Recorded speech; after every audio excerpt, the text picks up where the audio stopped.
Morcemdur R is a one-coat render for facades that gives a textured finish.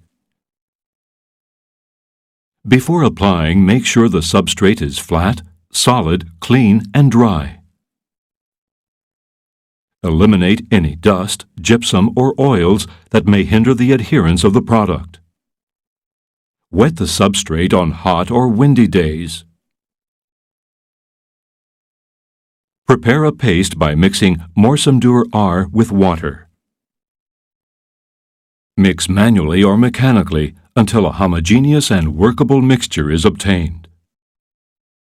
Before rendering, place fiberglass mesh around frames, columns, window blind boxes, and in all joints between different substrates. This will prevent stress cracks between different substrates. The mesh must be embedded in the render. It must not be too close to the surface nor to the substrate. The fiberglass mesh should extend at least 20 centimeters on each side of the joint. A 20 by 40 centimeter piece of fiberglass mesh will be placed diagonally at the corners. Make sure the mesh is anti-alkaline and suitable for this render. To apply Morcemdur R manually, divide the substrate into zones with PVC battens. This zoning improves the overall aesthetics, and it also smooths transitions between areas. Separation between horizontal joints should be 2.2 meters and 7 meters for the vertical ones. Final thickness of the render should be between 10 and 15 millimeters. Prior to rendering, it is advisable to apply a first layer 2 to 3 millimeters thick to seal the substrate. Next, spread the render to a thickness slightly greater than the battens.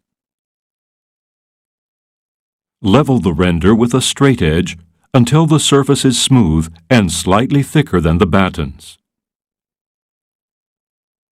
Once completed, let it harden for 4 to 15 hours, depending on substrate and climate conditions. Proceed to rasp the surface with a nail trowel or a saw blade when the render is partially dry. The rasping process will remove the excess thickness left previously. The day after the application, use a soft brush to eliminate any remaining particles. Morcemdur R provides a rain waterproofing finish, which is water vapor permeable. It does not crack and is weather resistant.